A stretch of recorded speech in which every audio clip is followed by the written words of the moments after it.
Good day. Thank you for joining our webinar presentation. It's entitled Responding to Emerging Threats.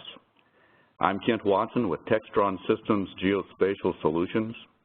We're an industry-leading developer and integrator of advanced geospatial technologies. These technologies are probably better known in the market as the Remote View family of geospatial solutions. We've been providing geospatial software and support for nearly 25 years.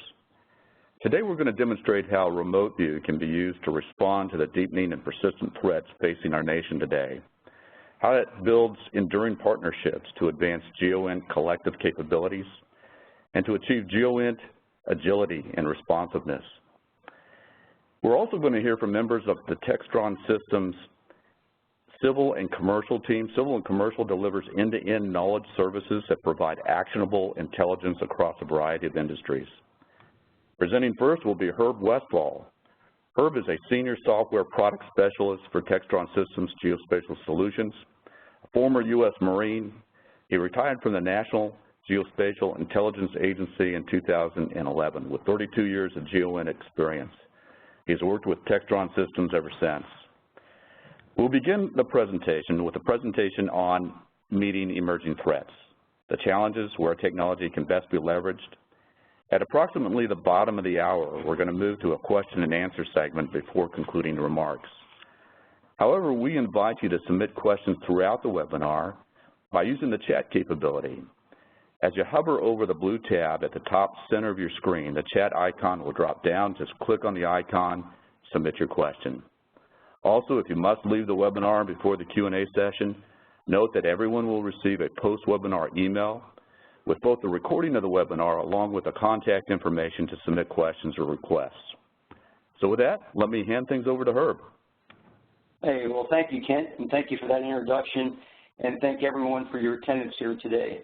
Last week we had the opportunity to exhibit at GeoINT 2017 in San Antonio. We had a great week, met with a lot of customers, hopefully a lot of future customers, and it's always great talking GeoINT with a bunch of GeoINT folks. So we thought we would build on that GeoINT 2017 momentum from that conference and use their theme to demonstrate how Remote View Cloud, Catalog can be used to advance your capabilities to meet emerging threats. And as Ken indicated, at the end we'll take your questions. So the GeoINT 2017 theme identified 4 types of response scenarios shown here. And Ken already alluded to them: agility, enduring partnerships, mounting challenges, and deepening persistent threats.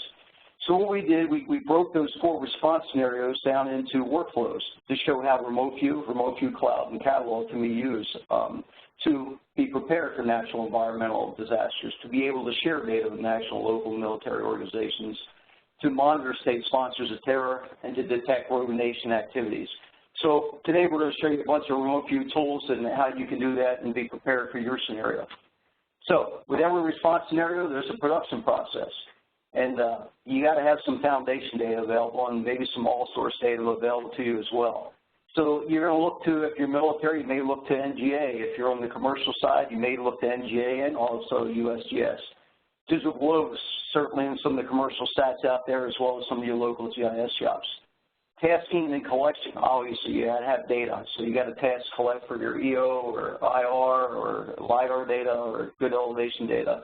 And again, you may turn to Digital Globe or SpyVSat apps where you can buy it directly from the different vendors. You certainly have national technical means and commercial and civil. Now, commercial and civil folks here really do it from the end-to-end process. They have the platforms, they have the production process, and they have the dissemination capabilities. So you're going to hear a little bit from them here at the end. Today, our focus is going to be on data management, production, exploitation, dissemination, and specifically how Catalog and some of the Remote View tools and dissemination tools can assist you in your scenario. I'll briefly touch on open source. A lot of things you're going to see today are from open source. Remote View handles open source very well. Anything that you, even if it's a dumb JPEG, you can bring into Remote View. Every day you see more and more use of UAVs, and certainly Remote View has to be able to ingest mosaic, exploit, publish that data set. Textron does have Racine and Shadow, and we have VTRAC, so we can exploit that data. And then international operations. Remote view is worldwide, and if you have a need for analytical services or finished UN products, remote view is that complete UN solution. So if you take anything away today, we not only do imagery, which we're known for, but we do training data as well. So again, we are a complete GUN package now. So let's go on. So here's what it looks like. Here's the production process in a visual. I'm a visual type person, so I enjoy this. Up top left here, and I'll point to it, here's our Geo catalog. We have a desktop version, and we also had a Discover Enterprise version for a server. You can point it to Amazon Web Services or your local drives. So obviously you have to discover your data. It can be imagery, it can be elevation data, it can be text, it can be full motion video. Bottom line is, once you do the discovery, you're going to move over to the right, and this is remote view right here. I have every toolbar open there, so don't be afraid. It's really quite simple. You can set your profile up to only have the toolbars open that you need. But once you discover your imagery, you're going to send it over to remote view and do your exploitation.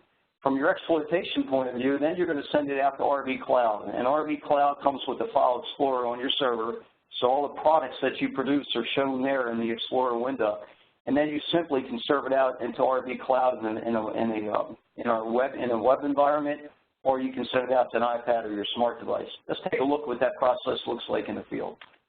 So here, this is the field environment. So here I have open source data feeding into the operations center. I may have some stuff from Amazon Web Services.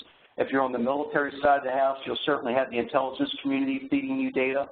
And hopefully they're using Remote View Catalog to discover their imagery, Remote View to actually do the exploitation, and RB Cloud to actually do the dissemination part of this.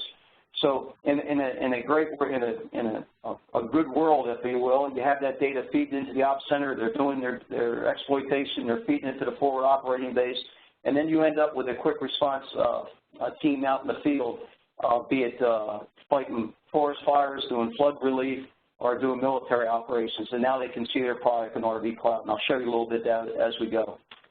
So let's start, first of all, with agility and responsiveness and being the scenario where you have to respond and be prepared for natural environmental disasters.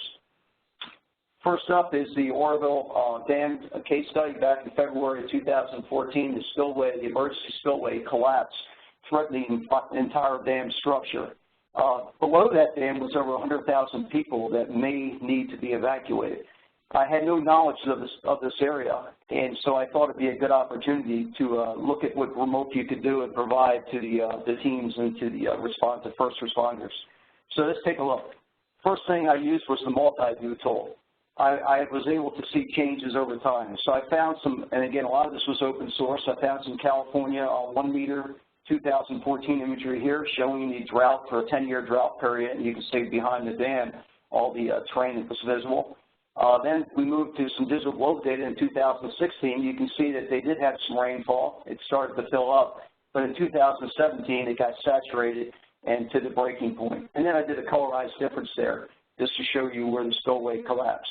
So the Multiview tool looks like this in real time. It really is as simple as bringing up our little GUI, selecting the images as you want,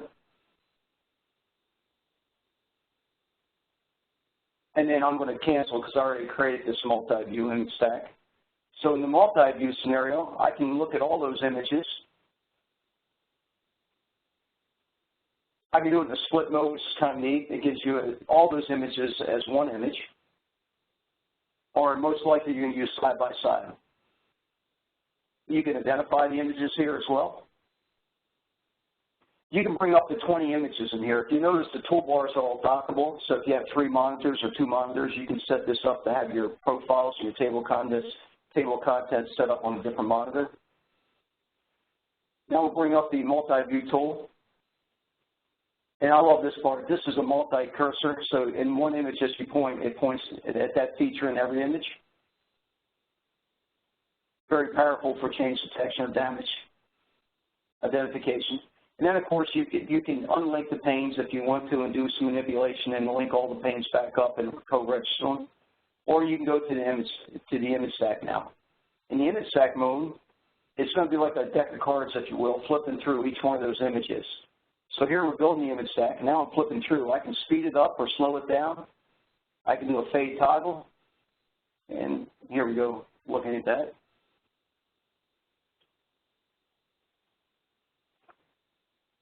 And then, of course, in your multi-view, all those images are actually there. When I move this down here, you'll see, and as it flips through, it tells you exactly what image it's on. So therefore, you can stop the viewer and do your exploitation full frame on that image that you find you change. Very powerful little tool. We also have a tool set in there that does two-color multi-view or change detection. In this case, we have before image and after image as well, and it just colorizes the difference. We certainly, traditional imagery set of tools. Let me just talk real quickly about this, the importance of elevation data. In this case, I was able to go out to USGS and download an open source, again, 3D elevation program, 1 terahertz second. From this, I was able to create a contour map and a color elevation map that you see there. I also used the 700-foot mark is where the spillway collapsed as the expected dam fail, also from my next tool I'm going to show you. And again, so now you can see just from open source data, I was able to get color imagery, I was able to get elevation data, and now I'm starting to create products and annotate that product. So now we have a terrain set of tools. Remember we talked a little bit about the imagery side of the house. Now I'm going to talk about the terrain side of the house. We have a floodplain analysis tool. And that little GUI there shows the 700-foot level on the dam face. You can see it right here. It shows it very well. And then, of course, the next threshold I assume was at 400 and 200 sustained water flows at those elevation points. So you do have to have some information when you use this tool. Again, I had no knowledge of this area, and I was trying to see what areas were going to be flooded because I knew we had to evacuate 100,000 people. So the next thing we need to do was determine what our helicopter landing zones would be for extraction. So I was able to use this tool, again, on our terrain set of tools, the landing zone tool. I was able to find out that the radius needed for a helicopter land, in this case, I used fictitious 100 feet. And I know that this is accurate, the 8% slope, a 6% slope, and a 4% slope. I also had those colors. You can change the colors if you want. Now, your analysis has to come in here. Obviously, the return shows the water body here. You can't land a helicopter on there. However, I did pick out this area. Again, no knowledge area. I said, well, this may be a good area, but let me compare that helicopter landing zone to the floodplain analysis. So my next slide did that. So now I know that this area here is going to be high and dry, and it's a good possible HLZ. And it's a little bit parallel with the dam, and there should be some good evac routes to the north. So we have a comparison tool that does that as well. So I was very quickly, with one mouse click, able to use remote view again and send that out to 3D Pro Viewer. So now, just in the 2D viewer was good, but now when I can see that mask in a 3D Pro environment, and I can actually click on this, and now I can do some, orbit that space, look at it. I can put multiple aircraft in there, and I can actually simulate, area of interest environment for first responders or the military overseas. So let's take a look what that looks like. So here's I have multiple aircraft. Now this is kind of cool. Here's your dam face, right, where this flew over top of it. Here's my map showing what areas are going to be flooded. Here's multiple aircraft on the HLZ. I have other aircraft doing their search and rescue, and you can set these flight paths and timings up, and then you can actually, you can simulate night vision as well. And once you do this, you can actually go ahead and simulate aircraft dropping off evacuees and then taking off and other helicopters landing. You'll see another aircraft come here at the bottom, and it's going to loiter here while the other two take off. And but the cool thing about this, again, with one mouse click, you can go to 3D Pro, look at the flood areas, look at your HLZ, simulate the environment that you're operating in, and the search and rescue team. So you have your air ops and your ground ops together. It's very powerful. So we talked about sharing data also in your scenarios. So you have to be able to share data. In this case, everything you do in remote view can be sent out to Google Earth, for example, or GIS Earth. You can send graphics, you can send finished products, or you can send maps. In this case, I'm going to go ahead and send my graphic. So here I am in Google Earth. Now I have a graphic area, a circle over the helicopter landing zone area. And now I can do my floodplain analysis. So here's my screen resolution for my floodplain analysis, again in Google Earth. And think of this, you're creating all these KMLs, and you can easily email these to the teams out in the field. So now I got my HLZ mask I sent out over to Google Earth. Now, I can actually use this as a image tool, if you will. I can do flickering by turning layers on and off. I can do transparencies. So again, the ability to share data from remote view with other applications is what we're about. You can't, if you do any analysis and stays in remote view, it's no good for anyone. So we can share with PowerPoint. We can do PDF. and other dissemination processes like Barbie Cloud, which I'll show in a second. The other thing I was able to do was take advantage of our WMS capabilities within Remote View. So I went in here to the national map and I brought in its DRGs, that's digital raster graphics or map products, along with its contours. And again, all the graphics I do on any layer can be shared out with other layers, even in a WMS or a WFS and WCS environment. So everything can be virtual. You don't have to have any data local. You can use all virtual servers and still use all the tools I'm showing you here today. It's pretty nice. Okay, you also have to create products. So in Remote View, we have the ability to create templates. You can create a gridded product here for your, and show your product with the mask on top of it. You have an MGRS grid on the top left, on the left and bottom, and then you have your grid, GRG, gridded reference graphic on the top and right. The importance of this product, it's simple to use now and create now in Remote View, but this little product, say you have some evacuees down A5, we'll say A56. So that's all you would call out is A56, and all the ground teams and all the air assets that you have available to you now know that there's something going on, and they know exactly where to look very quickly. Obviously, if you're calling out an MGRS grid, it takes a little bit more time. But this little product here controls every asset in theater. So what do you do with that? It's inside Remote View. Well, now I can view it in 3D. That's very powerful. But then I can also send that product out to Google Earth, if you will, or Barbie Cloud. Let's talk about Barbie Cloud. So Barbie Cloud is basically it's becoming we have a desktop Remote View. Well, RV is our web version, our cloud version of Remote View. It doesn't have all the capability of a desktop, but it certainly is going to grow based on customer requirements. Here I've shown you that we can read raw imagery, and we can also take finished products and send that to the teams in the field. Quick little demo here of Barbie Cloud. It works on your iPad and cell phone the exact same way. You can view your image or product, and you can zoom into an area. By drawing a box.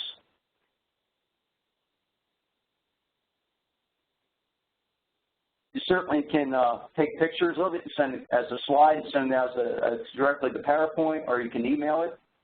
You can also chip it as a GeoTIFF. You can drop a point. We also have an MSP capability to do measurements in here. And you also can drop a point line in Polygon. And you can change colors.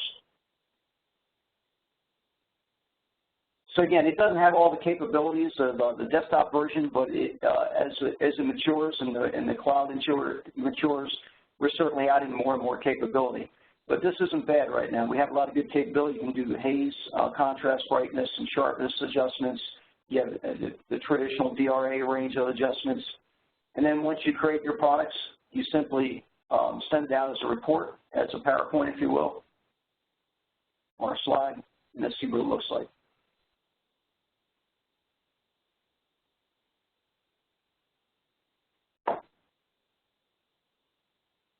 Bear with me here for a second, it's working. And there again, there's some of the imagery and adjustment tools that are available to you. Slider bar, very nice while you're waiting for your product to be produced.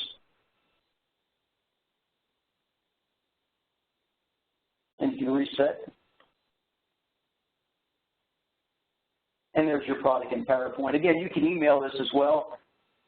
And they can also bring the same product up in Barbie Cloud on their app if you want to send it to them that way.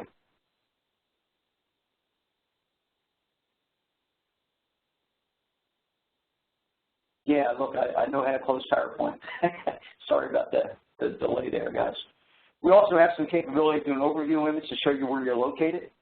It'll tell you about the image itself, some of the metadata that's associated with it, the geos, and of course the type of image that you're looking at.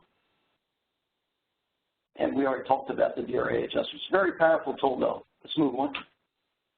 Okay, back to the multi-view tool. Here you see a multi-view. You can do up to 20 images. And in this case, I'm doing the image stack at the top. So I'm flipping through 20 different products I created from open source of this area.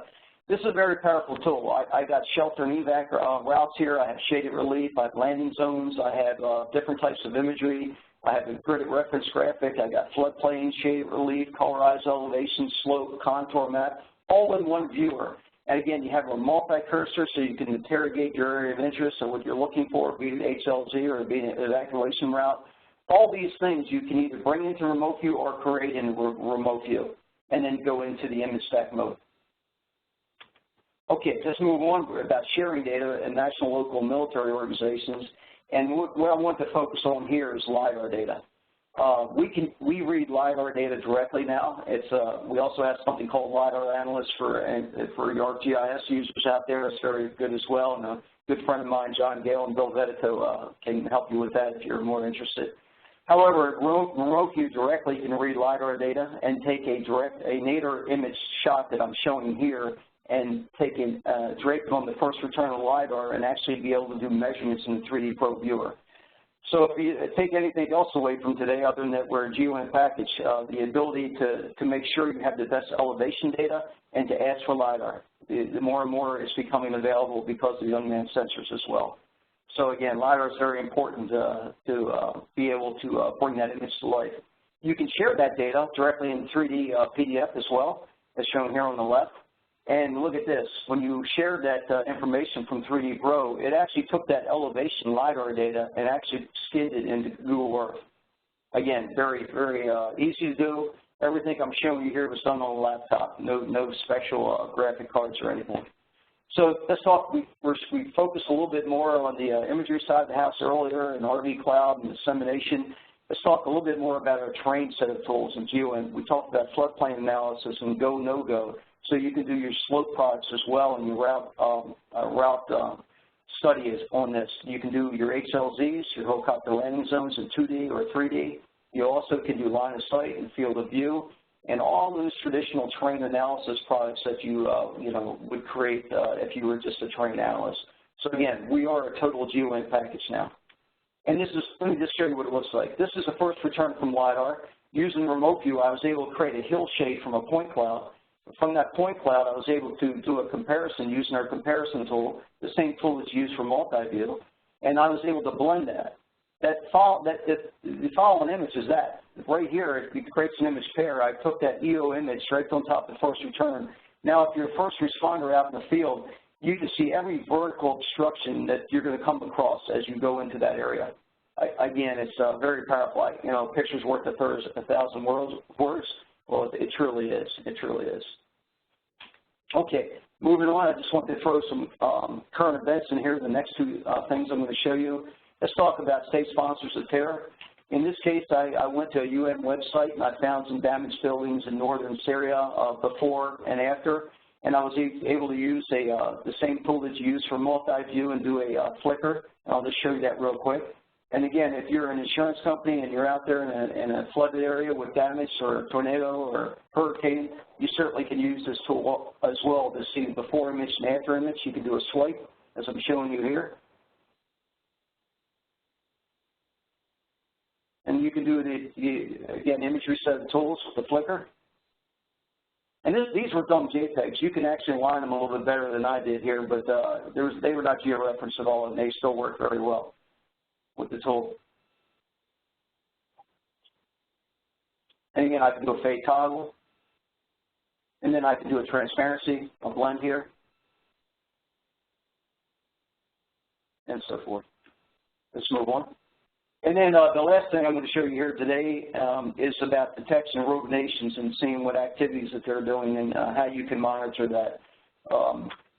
So I just happened to look at North Korea and the satellite launching station that they launched a couple months ago from this location. I found some imagery, open source, brought it into remote view, had some handheld photography, brought that into remote view. With our template tools, you can actually use the north arrow, the bar scale. You can bring a country locator, and you can use a magnification glass. You can zoom into that area and do a buffer zone now. You can look at that tower, the launch tower. You can also go out and bring open source in here. I found Digital Globe had done some analysis on this site. I was able to bring it into remote view along with some additional handheld photography and create a product in remote view and send it out through Barbie Cloud to the team in the field, for example. So the other thing a 3D viewer does, it allows you to take that same area. In this case, I only had detail level 2, so now you see the difference. But I can actually model very easily the buildings in the area, support vehicles, aircraft, and then once I do that, I can put it into motion. So now I can do a tethered osprey to the tower, I can do a moving field of view and a cone of view from the driver for the support vehicle heading to the site, have an unmanned vehicle here with this cone of view. So again, all very easy and quick to do in remote view. So we really went through that kind of quickly today. We showed how remote view and its tools can be used to respond to emerging threats or your scenario. They're really easy to use. We can take raw data, open source, national technical means, and we can respond with remote view as a GeoInt package. So again, thank you for your time today, and I look forward to your questions, and I'll throw it back to Ken. Ken. Thanks, Herb. I would now like to introduce Dennis Racine and Charlie Johnson. Dennis Racine is the Senior Director of Textron Systems Unmanned Systems Civil and Commercial Team. He's spent 16 years with Lycoming Engines, which is also a Textron company. He's worked in various roles, including marketing, program, and product management. Charlie Johnson is the Director of Textron Systems Unmanned Systems Civil and Commercial Team. She's previously served in the U.S. Army, supported Textron as a business development manager. She previously held positions as a senior military unmanned technologies instructor and test engineer. So with that, let me hand things over to Dennis and Charlie.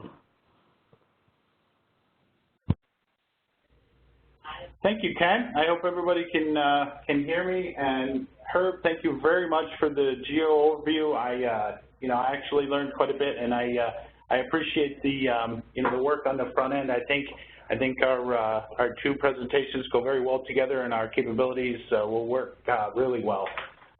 Before I get started, maybe a little bit of an overview on the Textron Systems Civil and Commercial team. We're a new team. We were assembled about 2 years ago, and really we're part of Textron Systems Unmanned Systems. And at Textron Systems Unmanned Systems, we have 30-plus years of experience designing, building, and operating UAV systems around the world. So it was a management decision to vector our experience and our vehicles into the civil and commercial space. And today I'll take a few minutes to kind of give everyone an idea of what we've done and certainly what we can do. And partnering with the Geospatial and some other Textron businesses, we're in a very good position to leverage capabilities of Textron corporate. So if you'll bear with me for a second, I'll kind of give a little quick video overview of some of the projects we've done and some of the projects we look forward to doing in the future.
So I know we covered a lot of ground there and a lot of different vehicles, a lot of different capabilities, a lot of different industries. But to give everybody an idea, I mean, Textron Unmanned Systems, we're really an aviation-based company. We have a long history of aviation being part of Textron. I think everybody can, recognize some of the premier brands in aviation here. As Textron Systems, like I said, we've been working UAV systems for 30+ years. We've reached over 1 million flight hours with UAVs, really around the world in the most austere conditions. The Racine system, for example, is the only system that's actually flown and done projects and/or missions on every continent in the world. We have sister companies under Textron Aviation, including Beechcraft and Cessna, which are two of the premier brands, with Cessna being the most widely sold general aviation aircraft in the world, with a population fleet count today of over 200,000 vehicles in the fleet. Lycoming is near and dear to my heart. Again, I spent 15.5 years at Lycoming. I'm really kind of an engine guy. If it makes smoke, it makes noise. I can really appreciate that. But Lycoming has over 50% of the, it powers over 50% of the general aviation fleet. So again, a very highly recognized brand. And then of course, Bell Helicopter. Bell, very highly recognized both on the military side and the civil side. 35,000 aircraft plus worldwide, flying day in and day out, very austere conditions. So this slide really builds the foundation of Textron Unmanned Systems, how we do business, how we manage our vehicles, how we design our vehicles, and how we support the vehicles out in the field. So when we set up the civil and commercial group, it was very apparent that there was a lot of different factors that we had to consider. So we really tried to understand, in working with customers, what the end or the user need would be. So really when we start a project, it's really trying to understand the business question. What is the customer trying to answer? And from that, we really broke it down into 5, separate buckets. And the last 2 buckets are really doing the analysis on the imagery and the data, and then of course the delivery. So we really broke it down into acquisition, synthesis, analytics, reports, and delivery. And to really execute this model, we reached out into the organization and leveraged years of experience among a number of different Textron businesses. So on the acquisition side, you'll notice the different symbols for the different vehicles. We are part of Textron Unmanned Systems. However, we are data and imagery acquisition experts. So there are some cases where a manned vehicle is the better tool for the job. So what we do is we match the correct vehicle with the correct sensor and the correct payload and mission planning to gather the data that will help answer the question. On the synthesis side, again, that's the sensor package, and that's the way we acquire the data. There's certainly, we've learned that there's ways to acquire data that help on the analysis side and help expedite the way that the folks at Geospatial Solutions can bring the data in and do the synthesis. So we've partnered with Geospatial. We are very grateful to be able to use their expertise, their tools, that, Herb spent the first 20, 25 minutes of the presentation to go over, and they've really helped us get into the marketplace delivering reports that answer the business questions and helping us deliver those reports. In some cases, depending on what the customer wants, we can deliver it through the cloud and/or we can deliver the exact report that the customer is looking for.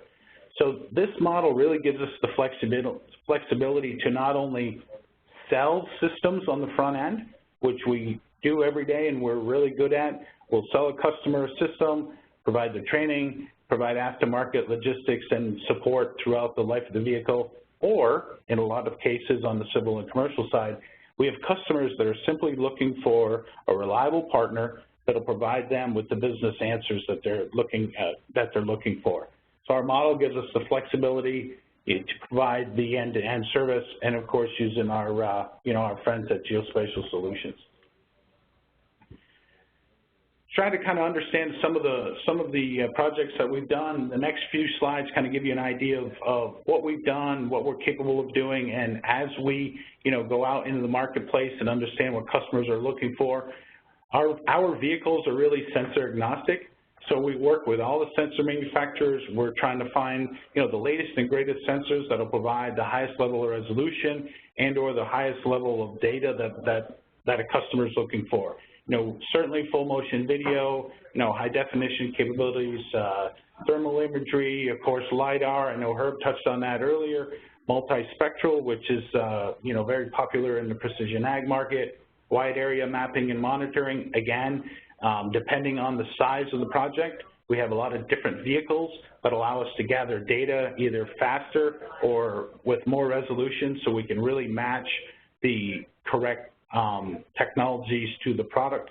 And certainly fugitive gas emissions. We've done a number of projects in oil and gas, and we're understanding that, gas emissions from pipelines, from loading ports, from reclaimed oil wells is certainly a big need in the marketplace.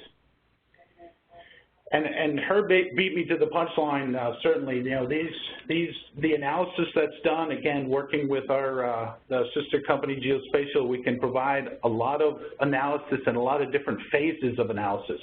We can provide anywhere from the orthorectified raw imagery to detailed models, as you see in front of you here. This model was really a map that was built out of we did a demonstration for the Department of Interior over a forest fire, and we flew over, it was a 97,000 acre forest fire.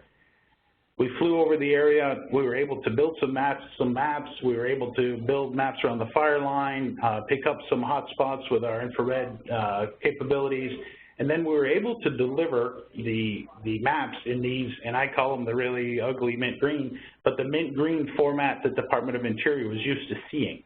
So there was no need for them to go into a different mindset, a different decoder ring or anything. They were able to look at the data. It was in the same format that they were used to, and they were able to quickly get the answers to the business questions they were looking for. Certainly infrastructure security is something we've done for a long time.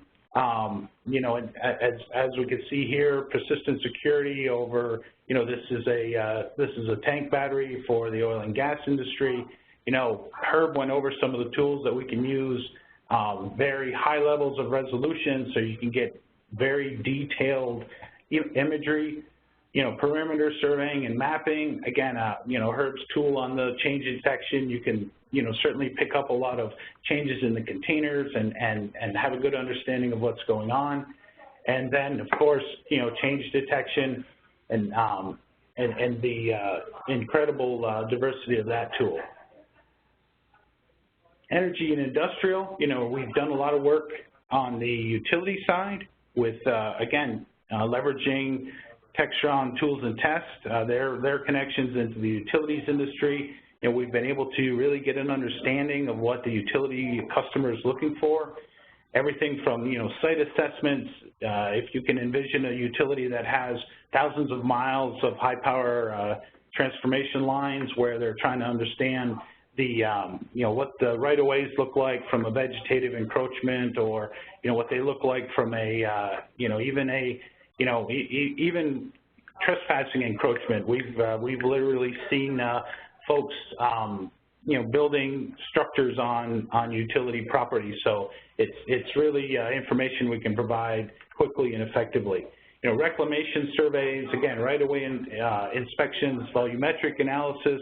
And this is where a mining company is really looking for, acreage of material removed versus ore recovered. Inspection reporting, and again, leak detection and emission. Leak detection not only very important on the oil and gas side, but also on the energy and industrial side. This is a sample of the transmission line survey. We were able to fly over. We were able to provide the customer, hundreds of miles of, encroachment analysis per day. And again, this is the output of this data was, some work that the Geospatial Solution folks were able to help us with. On the power line inspection, we have small group 1 detail capabilities where we're able to do very detailed OSHA type inspections on the towers, looking for cracks, looking for missing cotter pins, on and on, really detailed up close inspections. Moving on to disaster services, and again, I think Herb did a great job. Certainly high-level acreage schedule surveys and mapping. So search and rescue, this is something we have a lot of experience in on the DoD side. Pre and post disaster comparison analysis, and I think, again, Herb did a great job there. In emergency services, we actually flew the Elk City, Oklahoma tornado several weeks ago, where we were in Elk City. We were able to fly early, very early in the process. We were up flying within 20 minutes of impact, and we were really able to provide very good situational awareness for the emergency response teams. They were able to mobilize, having an idea of what was in front of them, knowing where the priorities were, knowing where, high power lines were down, and, it was a huge benefit for the emergency response folks. And again, 3D modeling, and Herb touched on that as well. So I have a few samples here of some of the technology. On the disaster relief, pre and post, is there a building there? Is it not? Is it severely damaged? Is it not? Both from an emergency response perspective and also from an insurance perspective, do we have to send an adjuster there, or do we have to send an emergency person on site? And last but certainly not least, one of our largest, verticals right now is agriculture. Millions and millions of acres, certainly across the United States and much more globally, are looking for, additional business intelligence. If you can imagine, the growers trying to understand how to maximize yield and minimize inputs. So, what we've been able to do, it's really around scheduling, surveying, and mapping.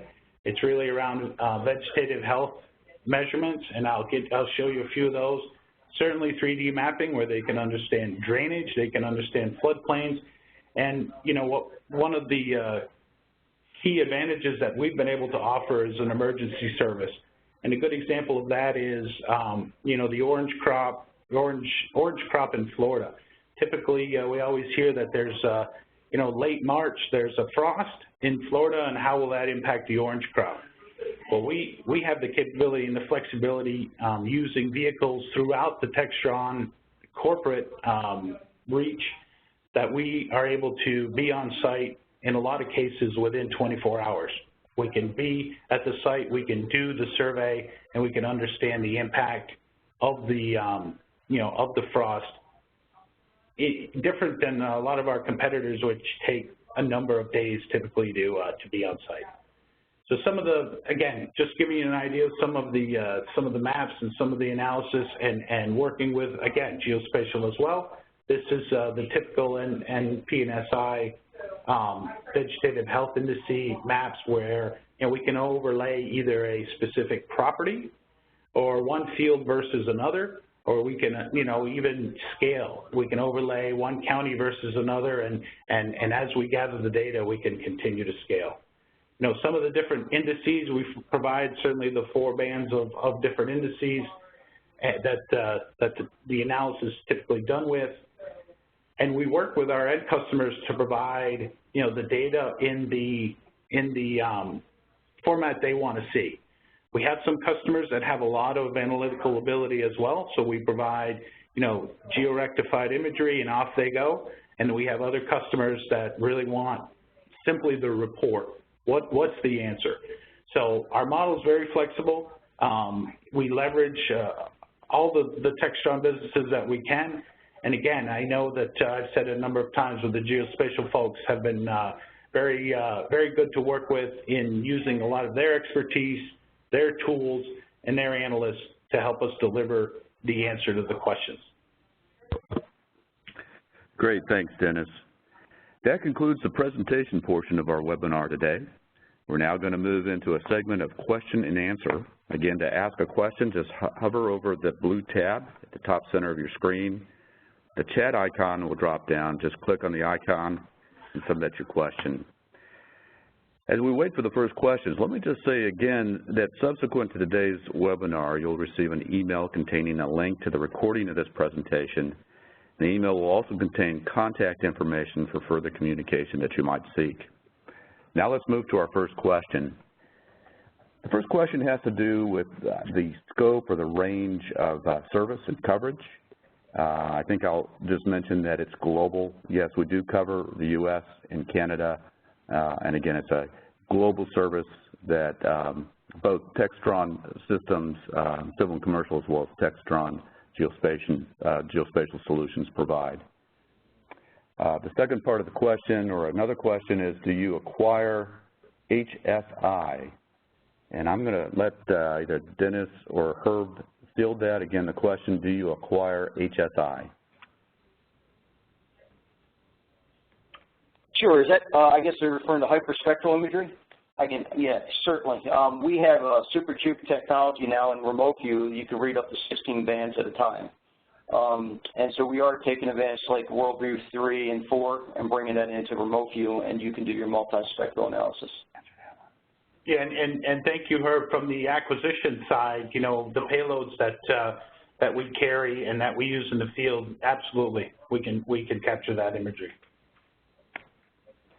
We have a question in regards to contact information for follow-up quotes or product information. That will be provided again in the post-webinar email, and you'll be able to reach out to us and we'll respond very rapidly.